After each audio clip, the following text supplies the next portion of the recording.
Welcome back to the Lore Vault. It's good to see you here, seeker of stories. You are here. Close your eyes. It is not 10 p.m. You are not in your apartment or in your car. It is 10 a.m. in the year 200 BC. You are not listening to a video. You are standing on a marble floor in Alexandria, Egypt. You are here. The first thing you feel is the shift.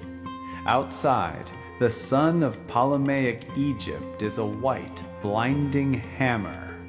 The noise of the harbor, 1,000 voices shouting in Greek, Egyptian, and Latin, clings to you with the heat and the smell of fish and salt. And then you step through the colonnade. Instantly, the world changes. The heat vanishes, swallowed by the cool, echoing breath of the stone. The light softens from a blinding glare to a series of golden beams cutting through the high windows, illuminating a galaxy of dust motes. The noise of the city dies.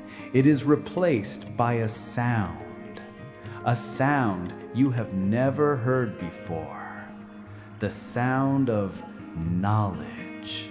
It is not silence, it is a vast, organized whisper. And then the smell hits you. It is overwhelming. It is not the salt of the sea. It is the dry, sweet, dusty, and slightly acidic scent of paper. The smell of 500,000 papyrus scrolls, all breathing in one place. It is the smell of history itself, concentrated, bottled. You are standing in the great hall of the Library of Alexandria. You are a scholar, and for the next hour, you are home. Part 1. The Great Hall.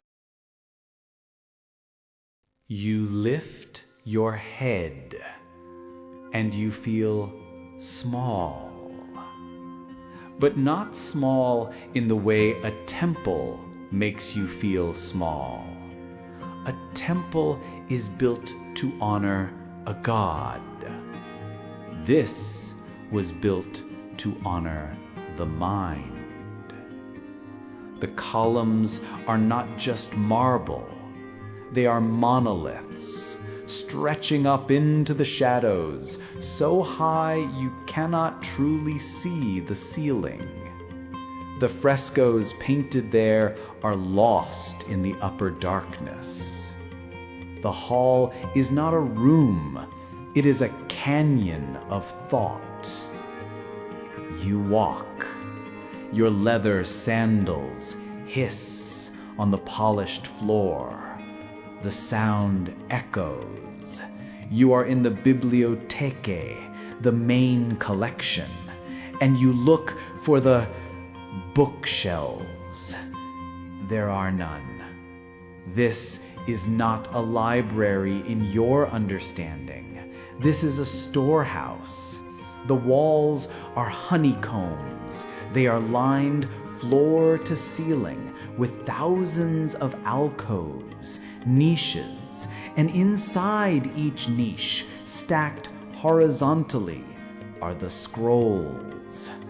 Dozens, hundreds, each one a book. You walk past tragedies.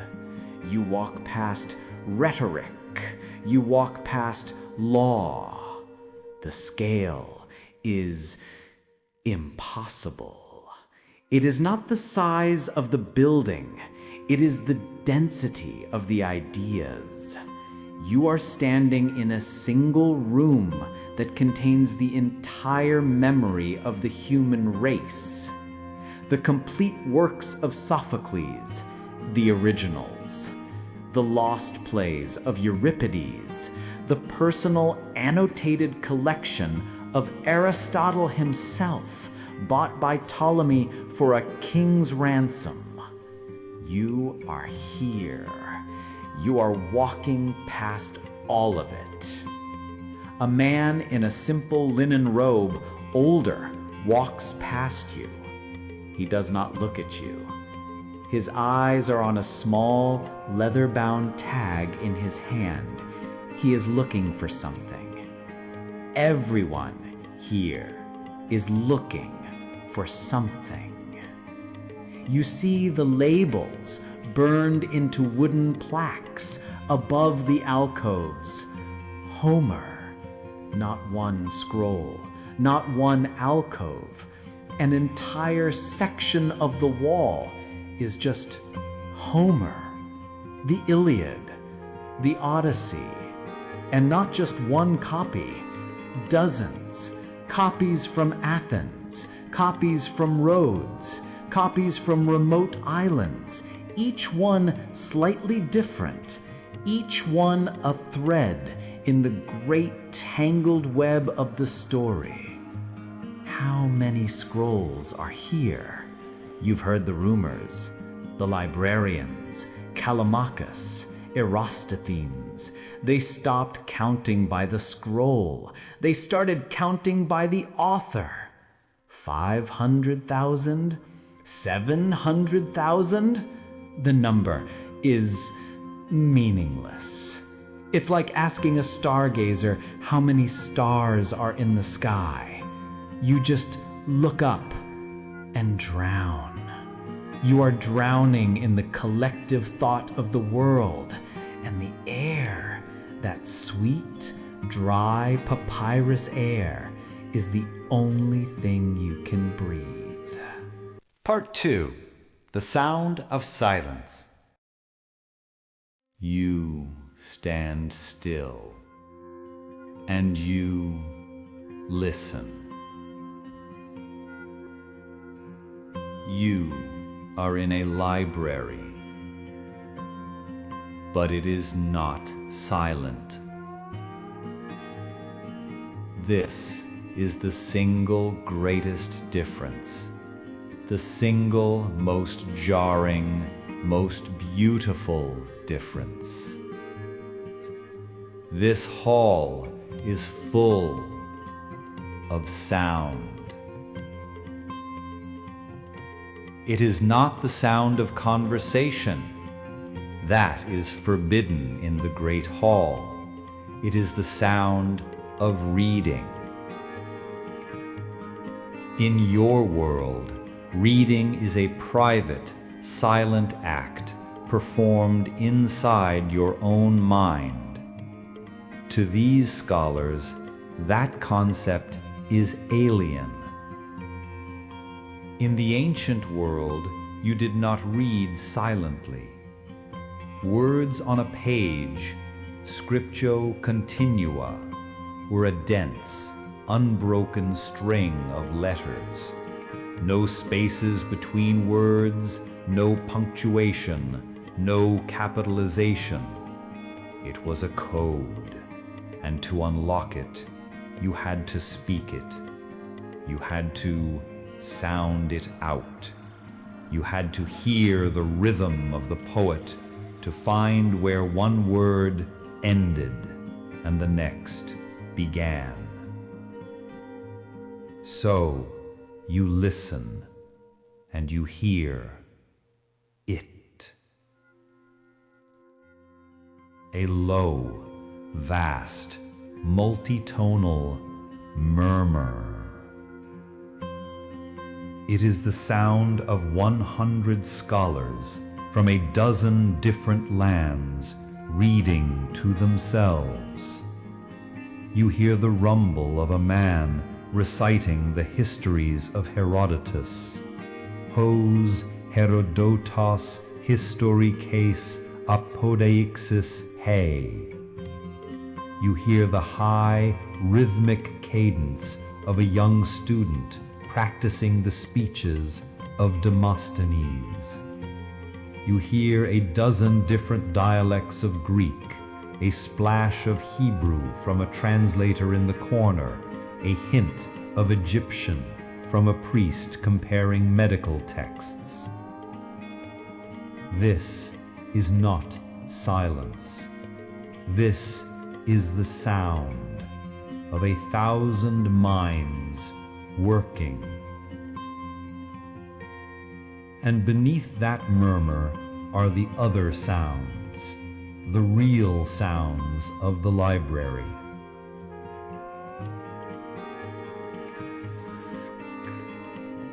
The sound of dry papyrus unrolling.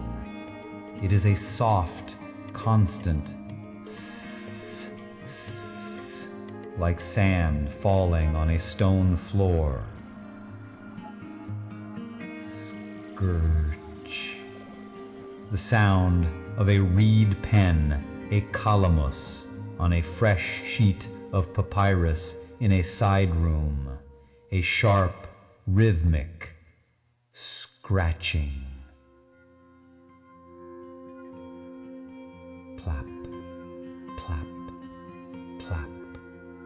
The sound of leather sandals on cool marble as a librarian, a grammatikos, walks the length of the hall. Thump, thump, thump. The soft, muffled sound of a heavy scroll being placed on a wooden reading table. You are immersed in it. The rustle, the murmur, the scratching. It is a symphony of labor. It is the sound of knowledge being processed, the sound of civilization happening, and it is the most beautiful sound you have ever heard. Part 3. The Weight of a Scroll. You want to read. You cannot simply take a book. This is not a public library. This is a temple, and it has priests. You approach an alcove, Plato. You find a librarian. You tell him what you want. The Phaedrus. He nods. He is a grammatikos, a man of letters. He knows the collection. He does not need a computer. The map is in his head. He leads you, or perhaps he sends an attendant. The attendant returns. He is carrying it. It is not a book. It is a cylinder. It is a roll of papyrus, perhaps 2 inches thick and a foot long. It is held shut by a simple leather tie. Attached to the tie is a small dangling tag of parchment, a syllabus. It has the name, Platon, Phaedrus. The attendant hands it to you, and you feel the weight. It is heavier than you expected. It feels dense. You walk to one of the long, smooth wooden reading tables set in the pools of light from the high windows. You sit. You place the scroll on the table. You untie the leather strap. And now you begin the act of reading. It is not easy. It is a physical process. You take the scroll, you unroll the first section with your right hand. You hold the bulk of the roll in your left hand. This is how you read. Your right hand unrolls the text you are about to read. Your left hand re-rolls the text you have just finished. You are in a constant, slow process of unrolling and re-rolling. You cannot skip ahead. You cannot check the ending. The text reveals itself to you at its own pace. You look at the page. The papyrus is light brown, almost golden. You can see the fibers woven together. Horizontal fibers on the inside, where the scribe writes. Vertical fibers on the outside. You can feel the seams where the sheets were glued together by the thousands in the workshops of the Nile. The ink is black, made of soot and gum Arabic. The letters are perfect, square Greek capitals. Omicron, Kappa, Alpha. There are no spaces. You begin to murmur. You find the rhythm. Your fingers are touching the words. You are not just reading Plato. You are touching a scroll that was perhaps copied by a man who knew a man who heard Plato speak. You feel a chill. The scroll in your hands is fragile. It is just a plant. It is a reed from the river that has been pounded, dried, and written on. It feels brittle. You are afraid to tear it. You are terrified of damaging it. You, a 21st century mind, are suddenly acutely aware of the physicality of memory. This is not a file. This is not the cloud. This is an object, a fragile, heavy, precious object, and you are holding it. Part 4. The Pinnacase. You read for an hour. You re-roll the Phaedrus. You tie the leather strap. You return it to the librarian.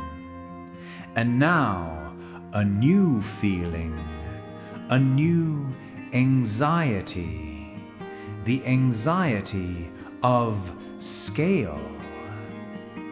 You are standing in a room with 500,000 scrolls. How do you find anything?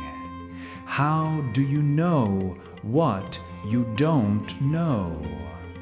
What if there are 10 scrolls on the Phaedrus and you just read the worst one? This is the problem of Alexandria. This is the nightmare of the librarians. It is the first time in human history that this problem has ever existed. The problem of big data. You ask the grammatikos, how do I find everything on Plato? He does not sigh. He does not roll his eyes. He understands. This is the purpose of the library, not just to store, but to organize. He leads you to another, smaller room. This room has different shelves. These shelves hold tablets, wooden tablets bound in leather. They are codices, the ancestors of the book, and they are numbered. This, he says, is the Panakes. The Panakes, the tablets. It is the catalog. You are looking at the brain of the library. You are looking at the single greatest intellectual achievement of the ancient world, not the Iliad, not the Parthenon. This list. It was created by the poet Callimachus. He too was drowned by the scrolls. He spent decades creating this, and it is not just a list of titles. It is so much more. The librarian opens one of the codices. Plato, he says. He finds the entry. It is beautiful. First, the author, Plato. Then a biography, a short biography. Plato, son of Ariston, from Athens, lived. Callimachus invented the author bio. Next, the title of the work, Phaedrus. Next, a summary, a one-line summary of the entire scroll. On the soul. Callimachus invented the abstract. Next, the source of the scroll, acquired from Athens. Callimachus invented citation.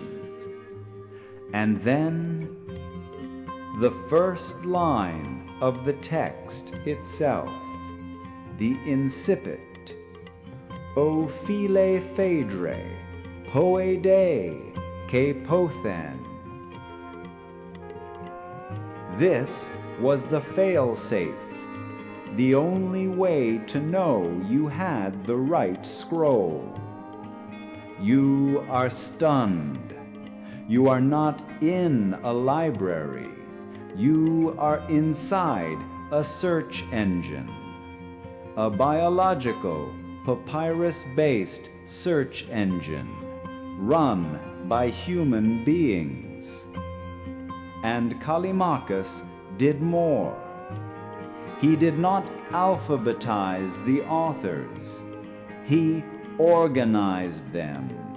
He invented the idea of genre. He created categories: rhetoric, law, epic, tragedy, comedy, history, medicine, mathematics. He looked at the chaos of 500,000 scrolls, and he forced it to have meaning. This is the true power of Alexandria, not the collecting, the connecting, the indexing, the creation of knowledge from information. You are standing in the mind of the ancient world. You are here. This is the journey we take. We are rebuilding this library. If this is the path you walk, subscribe. Join the Mauseon. Help us remember together. Part 5. The Scriptorium. You walk away from the Pinakes, your mind spinning. You walk down a different corridor. The air changes. The dry, dusty, old smell of the great hall is replaced. You smell new ink, a sharp, acrid smell. Soot, gum arabic, wine, and fresh papyrus. It smells green, a living smell. You hear a sound, a dozen scratches, all at once, a rhythmic scritch, scritch, scritch, like a nest of insects. You have found the scriptorium, the factory. This is where knowledge is made. You look into a long room. It is filled with slaves, educated slaves, men from Ionia, from Sicily, from Judea, men who can read and write in 3 languages. They are the copyists. They are bent over slanted desks. In front of each of them is an old tattered scroll, and beside it is a fresh blank roll, and a small pot of ink, and a reed pen. They are not writing, they are copying. Letter by letter, word by word. A lector, a reader, stands at the front of the room. He is reading aloud from a master copy. He reads slowly, Kai Geneto, and the dozen pens scratch in unison. Scritch, scritch, scritch. This is publishing. This is mass production. This is how the library grows. It is an organism. It metabolizes old books and creates new ones. You watch a man finish a column. He does not blot the ink.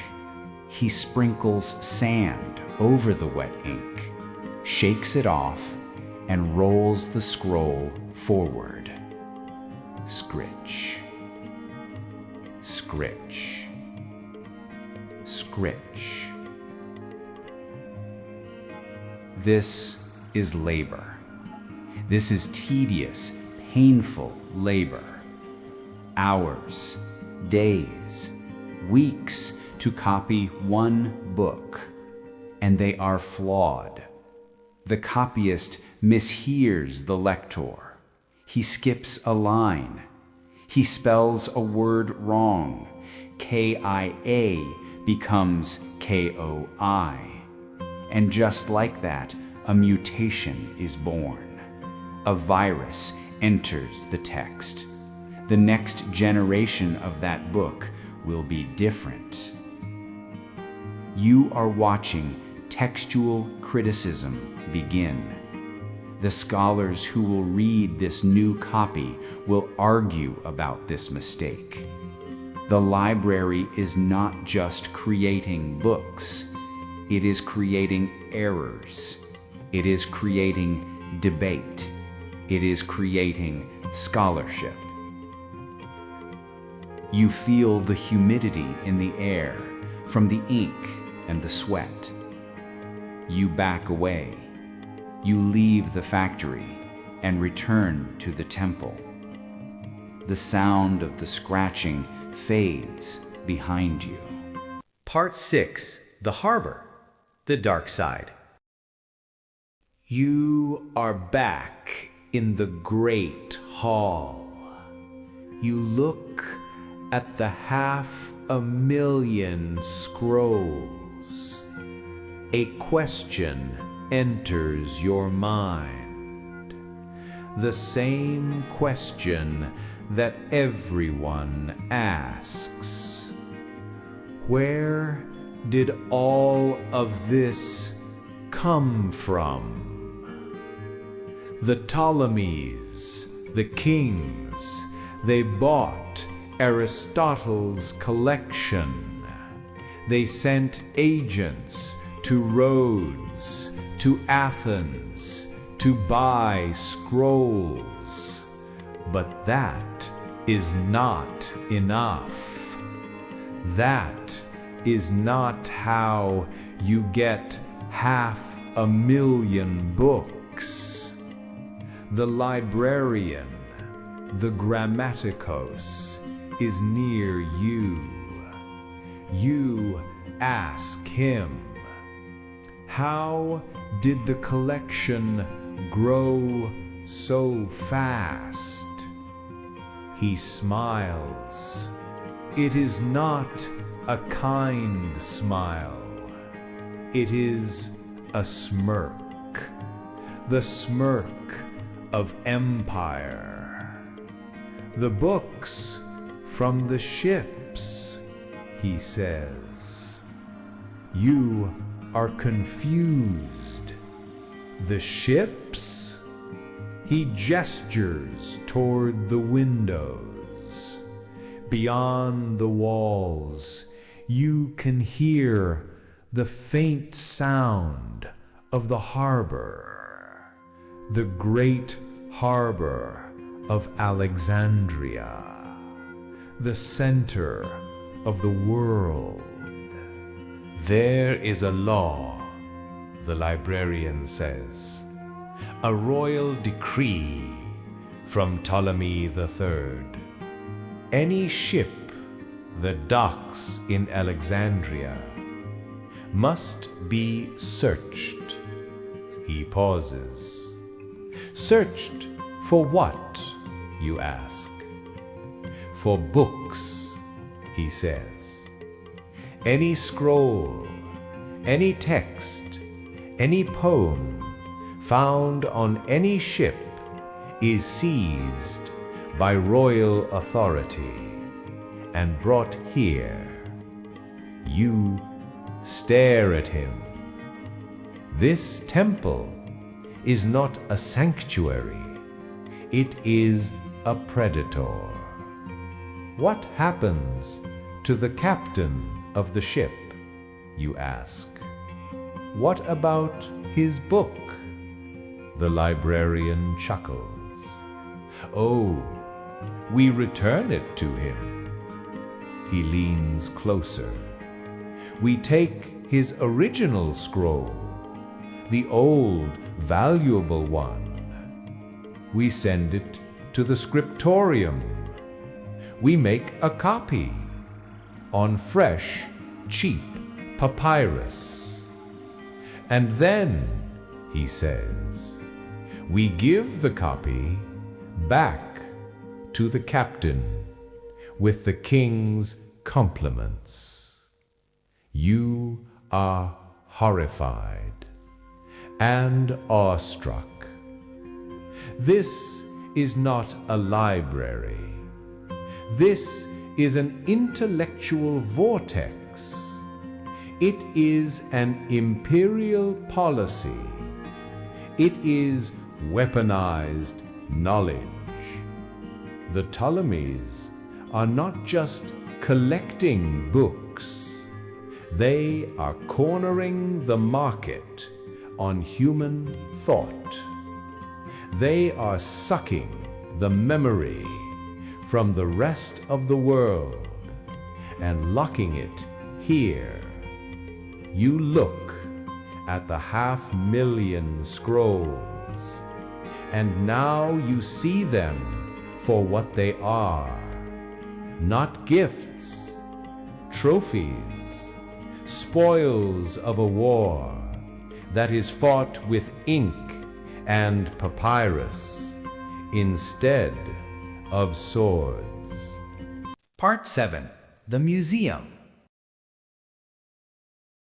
You need air. The smell of the old paper suddenly feels stifling. The smirk of the librarian is burned into your mind. You exit the Great Hall. You pass through a long, covered walkway, a peripatos, and you step out. The sun hits you, but it is not the city. You are not outside. You are still inside. You are in the Mauseon, the temple of the muses. The library is part of this. This is the campus. This is the first university. You are standing in a garden, a vast botanical garden. Palm trees, fig trees, the sound of water from a fountain, the smell of thyme and roses crushing the smell of papyrus.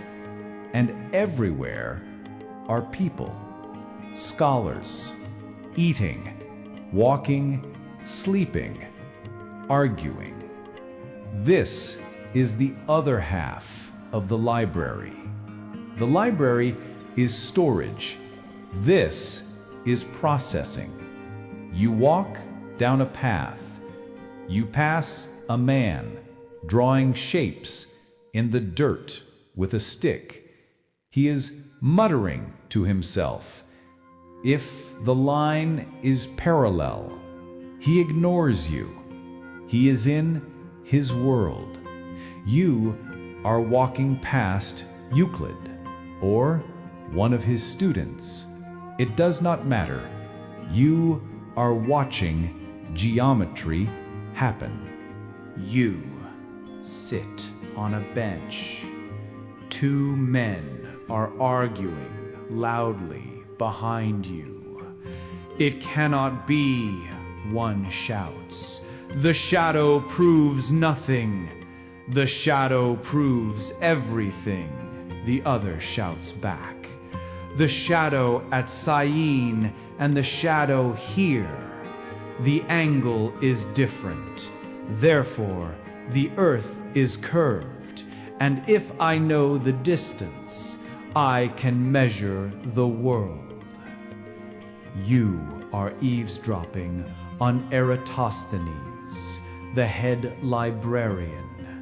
You are listening to the moment a man discovered the circumference of the planet Earth using 2 sticks and basic math. This is why the library exists. It's not a museum. It is not an archive. It is an engine. The scrolls are the fuel. The scriptorium is the gears. And this, the shouting, the arguing, the drawing in the dirt, this is the fire.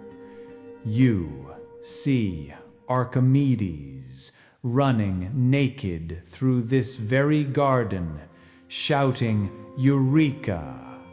You see Herophilus, the doctor, dissecting a human body for the first time, discovering the nervous system.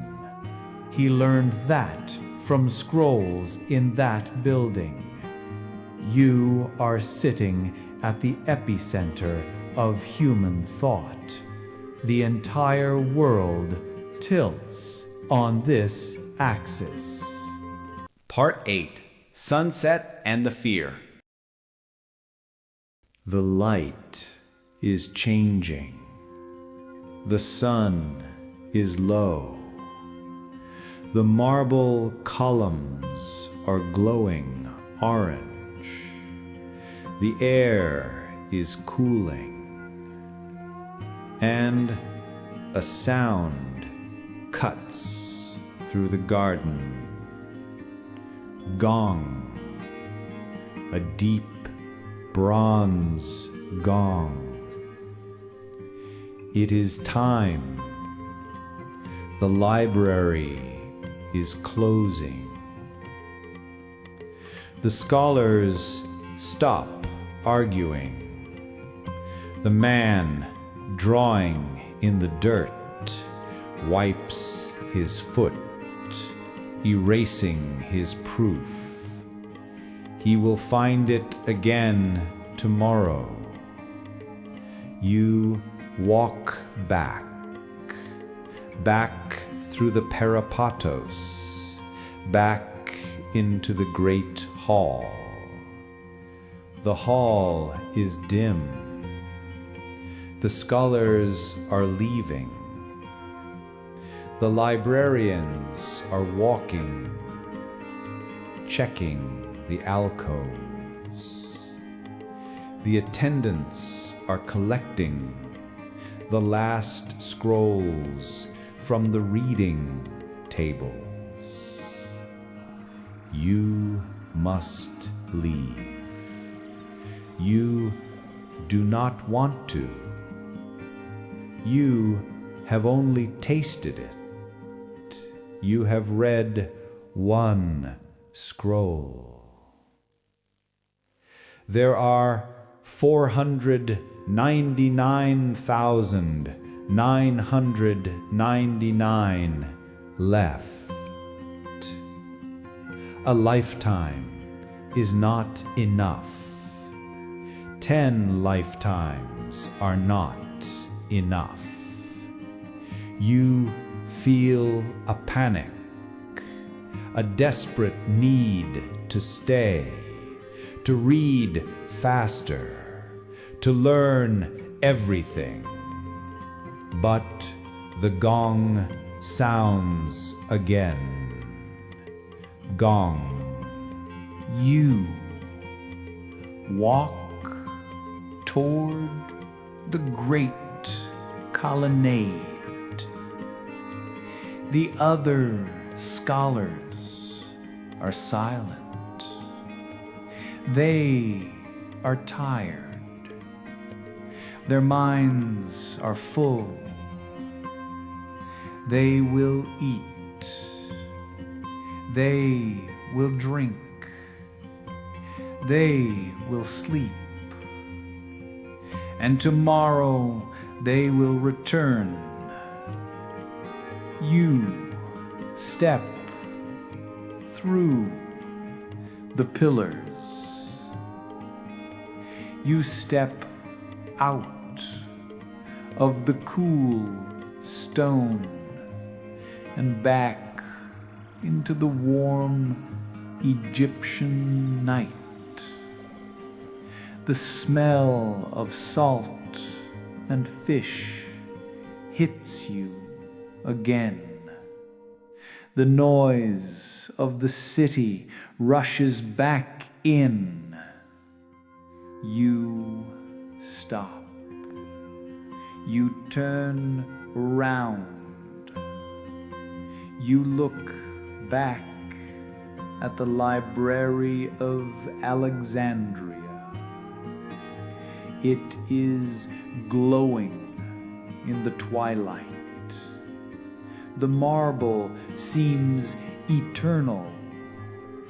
The pillars look invincible. It is a fortress of reason, a mountain of permanence. It will stand forever. You stand there for a long time. You breathe in. You smell the salt from the sea. You smell the dust from the city. And faintly underneath it all, you still smell the dry, sweet scent of papyrus. And a thought, a cold, horrible thought, a thought that no one here seems to ever have. You, a visitor. You from the future. You know something they do not. You stand in the darkness. You look at the greatest collection of knowledge in the history of the world, and you think to yourself, papyrus burns. The memory is lost, but the echo remains. We are the librarians now. We are the copyists. The story is in our hands. What part of this lost world do you want to rebuild first? Let us know in the comments and continue the work. Thanks for watching. Until next time, keep seeking the lore.